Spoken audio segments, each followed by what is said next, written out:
우리는 하나님을 떠나서 살다가 하나님께 돌아와서 하나님의 백성으로 살아가는 사람들입니다. 우리는 과거에 각자 자기가 다 원하는 대로 살기를 원했어요. 자기가 주인으로 내가 하고 싶은 대로 하면서 살기를 원했습니다. 그런데 우리가 하나님께 돌아온 이후에는 우리 안에 주인이 바뀌게 되었습니다. 과거에는 우리 자신이 주인이었는데 하나님께 돌아온 이후에는 하나님께서 우리 안에 주인 되셔서 우리를 주장하시고 또 우리를 인도해 가십니다. 그렇다면은 오늘 우리는 우리 마음 가운데 거하시고 다스리고 계시는 왕이신 예수님을 우리는 어떻게 모시고 있나요? 왕이신 예수님은 신화된 우리들을 어떻게 평가하실까요? 오늘 읽은 잠언 말씀은요, 25장부터 29장까지 말씀은 이제 솔로몬의 잠언이긴 한데 기록된 시기가 좀 다릅니다. 한때 유다의 남유다 왕이었던 히스기야 왕의 신하들이 솔로몬 왕의 그 잠언들을 편집한 것이 25장부터 29장까지 말씀이에요. 솔로몬 왕이 BC 970년부터 BC 931년까지 40년 동안을 왕으로 통치를 하는데, 그로부터 200년에서 250년 정도 지난 다음에 히스기야 왕 때 그의 신하들이 이제 솔로몬의 잠언들을 모아가지고 이제 기록한 것입니다. 그래서 25장부터 29장 말씀을 보면은 앞에서 나오는 솔로몬 왕의 잠언들과는 좀 차이가 있어요. 10장부터 24장까지는 개인적인 도덕이나 가정생활이나 여러 가지 그 개인의 일상들, 윤리적인 삶에 대해서 말씀하고 있다면은 25장부터 29장까지는 범위가 좀 큽니다. 국가 공동체라든가 왕의 통치, 공의로운 사회, 이런 데 좀 더 중점이 가 있어요. 여러분, 왕이 어떻게 일을 하죠? 한 나라의 통치자가 어떻게 일을 합니까? 왕의 일은요, 눈에 보이는 것만이 아니라 우리 눈에 보이는 것 외에도 왕은 많은 일을 해야 됩니다. 그러니까 감추어져 있어서 드러나지는 않지만 왕은 수많은 일을 감당을 해야 됩니다. 또 왕이 그 일을 하는 데 있어서 그냥 하는 게 아니에요. 모든 것들을 세세하게 다 살피면서 해야 됩니다. 잠언 25장 2절에서 이렇게 말씀합니다. 우리 같이 한번 읽어보겠습니다. 시작. 이를 숨기는 것은 하나님의 영화요, 이를 살피는 것은 왕의 영화니라. 한 나라의 왕이 나라를 통치하는 것은요, 잘 드러나지 않을 수도 있습니다. 그런데 왕의 통치가 미치지 않는 곳이 없어요. 백성들의 입장에서는 좁은 시야를 가지고 자기가 옳다고 생각하는 소견에 따라서 판단을 할 수 있지만 왕은요, 그렇게 할 수가 없습니다. 여러 가지를 다 살피고 고려를 해야만 합니다. 그래서 우리가 기억해야 되는 것은 우리의 왕이신 예수님의 통치하심도 마찬가지라는 거예요. 때로는 예수님께서 우리를 주관하시고 이 세상을 주관하시고 다스리시는 것이 잘 보이지 않을 수도 있어요. 예수님 지금 뭐 하시지? 예수님 지금 어디 계신 거야? 우리의 입장에서는 답답하게 여길 수 있습니다. 우리에게는 보이지 않는다 할지라도 왕이신 예수님은요, 이 세상을 주관하고 계시고 통치하고 계십니다. 일이 감추어진 것 같지만 그 가운데 하나님의 영광이 있는 것입니다. 또 예수님은요, 모든 것을 보고 계시고 판단하고 계십니다.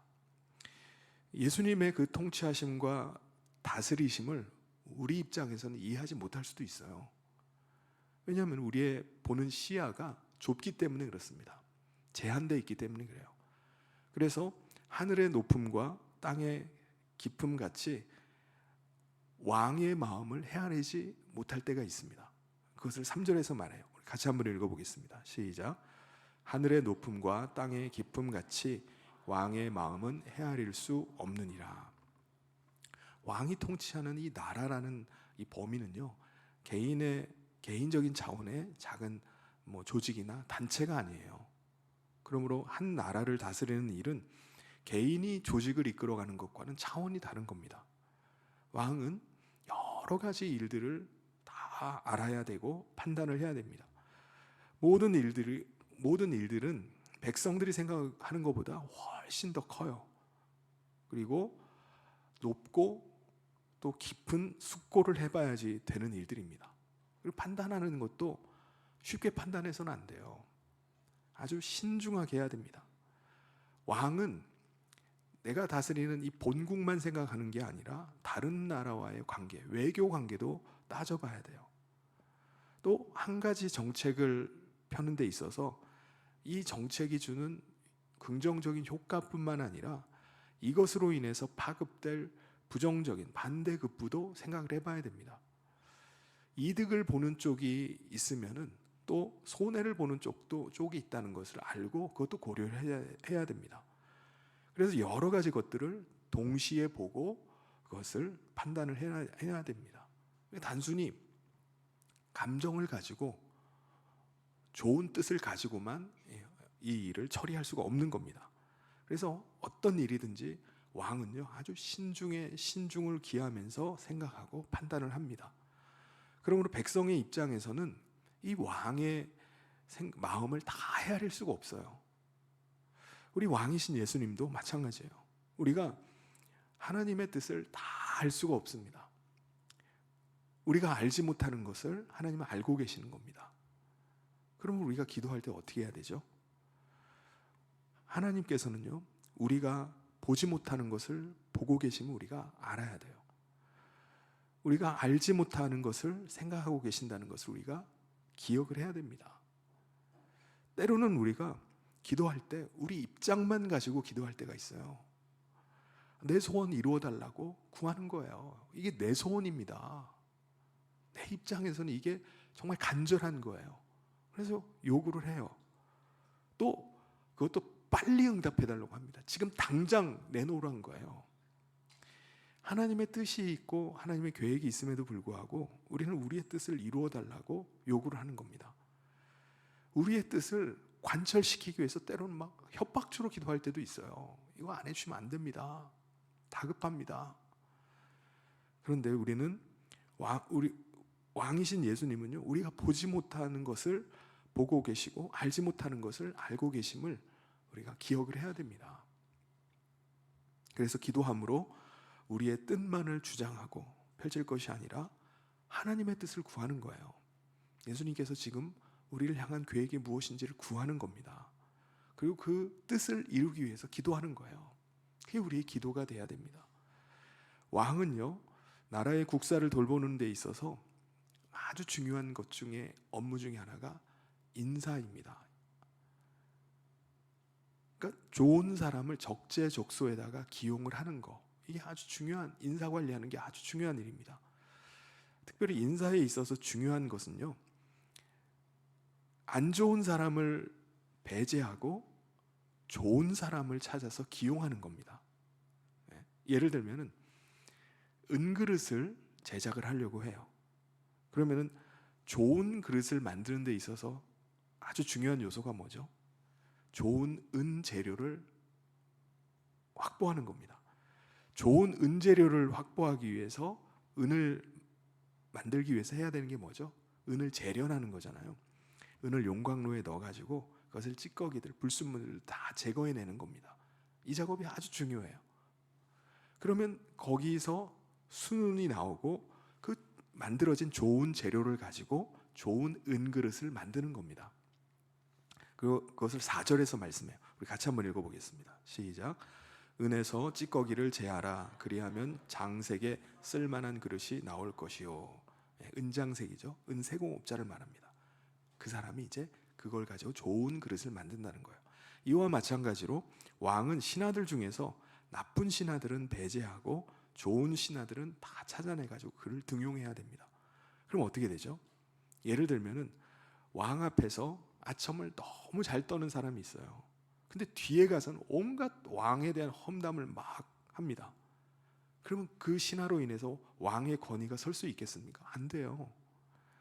또 왕 앞에서는 온갖 정의로운 척을 다 하는데 뒤에 가서는 온갖 불법과 불의를 막 저지르는 신하가 있다고 쳐봅시다. 나라에 뭐 큰 일을 해야 된다고 뭐 프로젝트를 막 내놓으면서 하는데 다 자기 뒷주머니 챙기는 일에 쓰는 겁니다. 자금을 빼돌려요. 그러면 나라의 곳간에 남아나는 게 없을 겁니다. 또 자기 잘못이 다 드러났어요. 그런데 또 재판관들을 매수를 해가지고 재판을 자기 유리한 방향으로 막 끌고 갑니다. 그럼 왕의 권위는 다 무너지는 거예요. 백성들이 어떻게 생각했습니까? 그 신하를 보면서 왕을 어떻게 신뢰하겠어요? 불신은 쌓이고 나라 국가는 텅텅 비고 결국 나라는 망하게 되는 겁니다. 그래서 왕은 신하들을 잘 분별해서 악한 자들을, 나쁜 신하들을 제거를 해야 돼요. 5절에서 말씀합니다. 우리 같이 한번 읽어보겠습니다. 시작. 왕 앞에서 악한 자를 제하라. 그리하면 그의 왕위가 의로 말미암아 견고히 서리라. 우리의 삶에 있어서도 마찬가지입니다. 우리가 왕이신 예수님의 충성스러운 신하가 되기 위해서 버려야 될 찌꺼기가 있을 수 있어요. 예수님을 보조하고 맡겨진 일들을 충성스럽게 감당해야 되는데 그것을 방해하는 것들이 있습니다. 막는 것들이 있어요. 예를 들면은 우리들의 못된 습관들이 있습니다. 생활 태도, 뭐 행동에 있어서 게으름, 나태함들이 있을 수 있어요. 여러분 생활하는데도 우리가 어떤 생각을 가지고 있느냐가 사람마다 달라요. 어떤 사람은요, 어떤 일을 하든지 늘 부정적인 생각으로 부정적으로 생각하는 습관이 있는 사람이 있어요. 그 사람과 얘기를 나누면은 늘 부정적인 것들이 먼저 튀어나옵니다. 또 나쁜 습관들 중에 하나가 자꾸 회피하려는 습관을 가지는 경우도 있어요. 뒤로 밀어놓는 겁니다. 지금 당장 하기 싫고 이거를 하고 싶지가 않은 거예요. 뒤로 자꾸 밀어놓는 습관이 있습니다. 여러분 만약에 우리가 그런 것들을 그대로 가지고 있다면 예수님께서 우리를 주관하시고 우리를 사용하시는데 아주 큰 어려움이 있을 겁니다. 우리를 통해서 하나님 나라의 일을 하려고 하는데 그런 찌꺼기 같은 부정적인 것들로 인해서 큰 지장이 초래될 거예요. 맡겨놨는데 계속 뒤로 미루는 겁니다. 회피해 가는 거예요. 부정적인 생각에 사로잡혀가지고 계속 부정적인 이야기만 늘어놓습니다. 그러므로 우리는 왕이신 예수님 앞에 그런 것들이 있다면 그런 것들 하나하나를 제거해 나가는 거예요. 하나님께서 쓰실 만한 좋은 그릇이 되기 위해서는요, 깨끗한 그릇이 돼야 됩니다. 우리 가운데 있는 그런 부정적인 것이 있다면 하나씩 제거하는 거예요. 찌꺼기를 걸러내기 위해서 불의 용광로를 통과해야 되는 것은요, 쉬운 일은 아닙니다. 뜨거운 불에 재련이 돼서 다 녹아가지고 찌꺼기가 다 이제 드러나기 시작하는 거예요. 그 일은 결코 쉬운 일이 아닙니다. 그런데 혹독한 이 재련을 통과한 은이 순은이 되듯이 우리가 우리 가운데 있는 여러 가지 연단의 과정을 통해서 왕의 뜻을 더 분별하고 그 뜻 앞에 우리가 믿음으로 순종할 수 있는 충성된 신하가 될 수 있는 겁니다. 또 왕 앞에 선 신하들에게 있어서 중요한 것은요, 자기 자신을 낮추는 겁니다. 자기가 똑똑할 수 있어요. 왕보다 훨씬 뛰어난 것이 있을 수 있습니다. 그런데 그 사람은 왕 아래에 있는 신하일 뿐입니다. 또 이건 왕 앞에서만이 아니라 다른 신하들에게도 마찬가지입니다. 내가 다른 신하들보다 더 우월한 게 있을 수 있어요. 잘난 게 있을 수 있습니다. 그런데 다른 신하들 앞에서도 중요한 것은요, 자기를 낮추는 겁니다. 겸손한 거예요. 6절에서 그것을 말씀합니다. 우리 같이 한번 읽어보겠습니다. 시작. 왕 앞에서 스스로 높은 채 하지 말며 대인들의 자리에 서지 말라. 왜 이렇게 해야 되죠? 왕은 자기 스스로 잘난 채 하고 높은 채 하고 앞자리에 앉으려는 교만한 자보다 자기를 스스로 낮추고 자기 분수를 지키는 사람을 더 좋아하기 때문입니다. 그 사람을 더 높여주기 때문이에요. 예를 들어서 한 신하가 왕 앞에서 인정받고 그 왕의 눈에 띄기 위해서 온갖 잘난 척을 다 합니다. 그리고 자리도 항상 자기가 왕이 잘 보이는 자리, 눈에 띄는 자리만 앉으려고 해요. 근데 왕이 신하들 앞에서 야, 너 거기 왜 앉아 있어? 너 앉을 자리는 저 끝이야 라고 한다면 어떻게 되겠습니까? 차라리 그냥 겸손하게 자기 자신을 낮춰서 낮은 자리에 앉아 있었다면 그런 일은 없었을 거예요. 근데 반대로 스스로 자기를 낮추고 묵묵히 자기 맡겨진 일을 감당하면 왕이 그 사람을 발견하는 겁니다. 오, 이런 사람이 있었네. 너 거기 있지 말고 너 앞자리로 좀 나오게. 앞자리로 나오게 된다면 그보다 영광스러운 일이 어디 있겠습니까? 그래서 이렇게 말씀하세요. 우리 7절을 같이 한번 읽어보겠습니다. 시작. 이는 사람이 내게 이리로 올라오라고 말하는 것이 내 눈에 보이는 귀인 앞에서 저리로 내려가라고 말하는 것보다 나음이니라. 네. 우리는 예수님 우리 마음 가운데 왕으로 모시고 있습니다. 우리는 예수님 앞에서 내가 어떻게 서야 될지를 늘 생각을 해봐야 돼요. 우리는 어떻게 서야 되죠? 예수님 앞에서 우리 자신을 낮추고 겸손한 모습으로 서야 됩니다. 어떤 분들은 하나님께서 내게 이렇게 축복해 주셨습니다. 나는 하나님이 이런 은사를 주셨어요 라고 하면서 막 자신감이 넘치는 분이 있어요. 그 사람 보면 막 뭔가 활기가 있고 활력이 넘치는 사람이 있습니다. 그런 분들이 계시잖아요. 여러분, 물론 우리가 얼마나 존귀한 자들이 됐습니까? 우리 모두는 우리가 예수님을 왕으로 모시고 있는 사람이라면 우리는 주눅들 필요가 없어요. 당당해야 됩니다. 비록 우리가 이 땅에서는 보잘것없는 모습으로 산다 할지라도 우리는 어떤 존재죠? 하나님 나라를 유업으로 받을 자예요. 상속자입니다. 근데 그럼에도 불구하고 우리가 놓치지 말아야 될 것은 바로 겸손함입니다. 우리가 잘났기 때문에 뭔가 뛰어난 것이 있기 때문에 그런 존귀한 존재가 된 게 아니에요. 우리를 향하신 하나님의 사랑 때문입니다.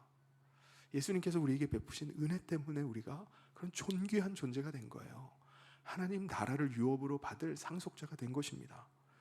그래서 우리는 우리 자신을 높일 게 아무것도 없어요. 우리를 드러낼 것이 아무것도 없습니다. 우리가 드러내야 될 것은 우리 안에 왕이신 예수님입니다. 그분의 영광을 우리가 나타내야 되는 거예요. 그분이 나와 함께 하심을 드러내는 겁니다.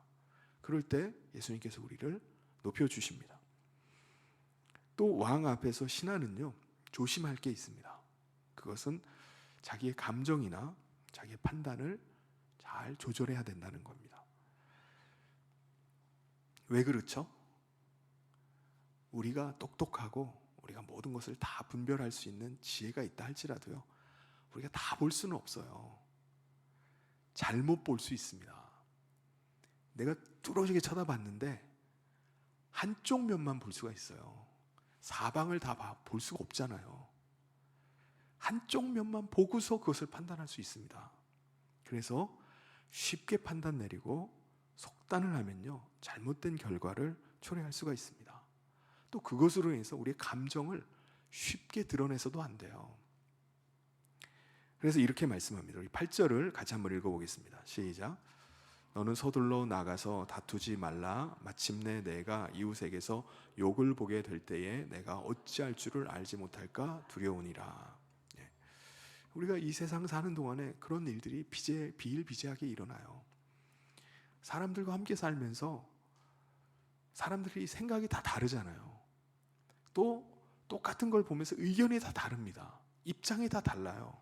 그러다 보니까 충돌이 일어날 때가 많이 있습니다. 이건 뭐 가정이건 조직이건 마찬가지예요. 그때 우리는 어떻게 해야 되죠? 서둘러 나가서 다투지 말아야 됩니다.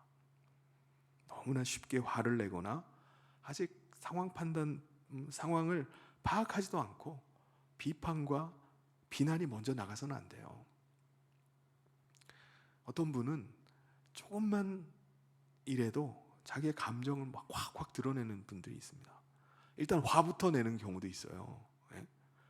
그리고 뭐 어떻게 해야 됩니까? 욕부터 나갔는데 이 수습을 어떻게 합니까? 수습이 안 돼요.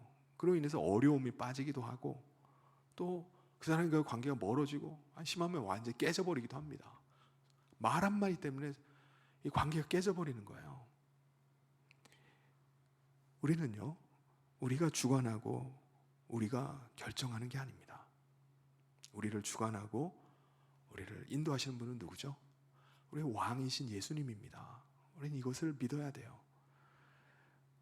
모든 문제를 내가 판단하고 내가 결정해야 되겠다 하기 전에 우리가 어떻게 해야 됩니까? 왕이신 예수님 앞에 먼저 내어놓는 거예요. 묻는 겁니다. 그럼에도 불구하고 때로는 우리 가운데 다툼이 일어날 수 있어요. 그럴 때 어떻게 해야 되죠? 서로 간에 자기 주장을 펼치고 내 옳고 그름을 막 나타내려고 합니다. 그럴 때 우리가 주의할 것이 있습니다. 그것은 상대방의 은밀한 일을 나타내지 않는 겁니다. 우리 9절에서 말씀합니다. 우리 같이 한번 읽어보겠습니다. 시작. 너는 이웃과 다투거든 변론만 하고 남의 은밀한 일은 누설하지 말라. 우리가 다른 사람과 다툼을 할 때 우리가 이기려고 하잖아요. 그때 우리가 써먹는 게 뭐죠? 다른 사람의 비밀을 폭로하는 겁니다. 또 다른 사람에게 내 주장을 설득하기 위해서 다른 사람의 비밀을 말하고 싶을 때가 있어요.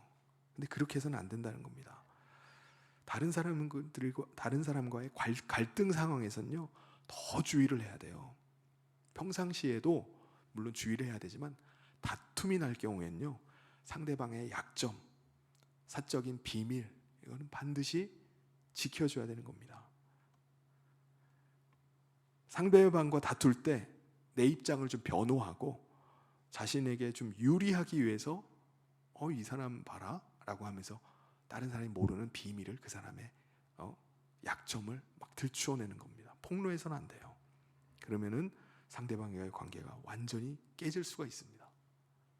그리고 상대방이 반격을 해가지고 나한테 모욕을 가할 수도 있어요. 더군다나 그게 내가 잘못 알고 있거나 오해하고 있다면 더 큰 문제가 되는 거죠. 나는 그 사람의 약점이라고 해서, 비밀이라고 해서 털어놨는데 잘못된 거예요. 그럼 어떻게 수습을 합니까? 그러므로 상대방과 다툼을 하는 경우에도 관계를 지키기 위해서는요, 상대방의 비밀을 지켜주고 약점을 자극하지 말아야 됩니다. 우리 10절에서 말씀합니다. 우리 같이 한번 읽겠습니다. 시작. 듣는 자가 너를 꾸짖을 터이요 또 내게 대한 악평이 내게서 떠나지 아니할까 두려우니라. 우리가 너무 성급한 말이나 악의적인 비난은 삼가야 되지만 필요한 말은 또 해야 됩니다. 이것까지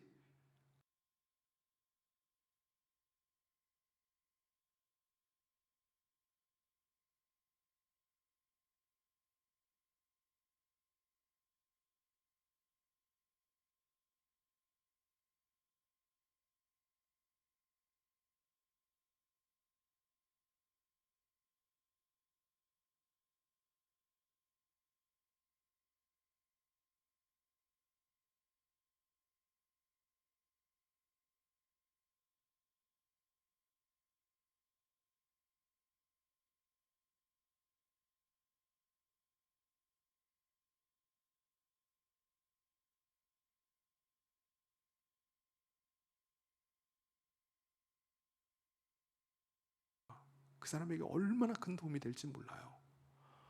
자기가 판단을 못하고 있어요. 근데 정말 적절한 권면의 말 한마디가 그 사람을 구할 수도 있습니다. 어떤 때는요, 그냥 편안하게 말을 해야 될 때도 있어요. 또 어떤 때는 반대로 굉장히 진지하게 말을 해야 될 때도 있습니다. 그러니까 적절한 말을 할 수 있도록 우리가 지혜를 구해야 됩니다. 왜냐하면요, 적절한 그 말 한마디가 한 사람을 살릴 수도 있고 한 사람을, 떠났던 사람의 마음을 돌이킬 수도 있습니다. 그래서 아롯에겐 은쟁반 위에 놓여있는 금사과와 같다라고 말씀합니다. 금상첨화예요. 말 한마디가 정말 그 사람을 세워주고 그 사람을 돋보이게 하는 겁니다. 우리 11절을 같이 한번 읽어보겠습니다. 시작. 경우에 합당한 말은 아로 새긴 은 쟁반에 금 사관이라. 여러분, 왕에게 있어서 정말 좋은 신하는 누굴까요? 왕이 정말 좋아할 만한 신하, 왕의 말을 경청하는 신하입니다.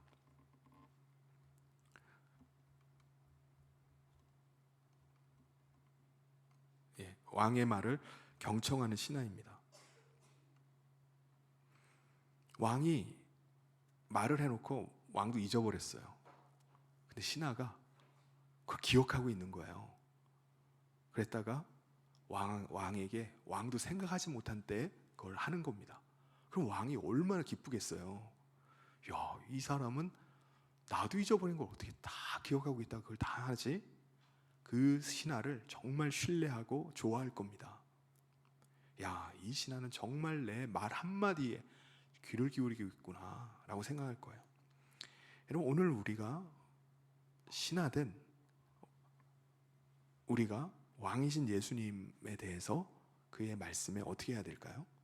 그의 말씀에 귀를 기울여야 됩니다.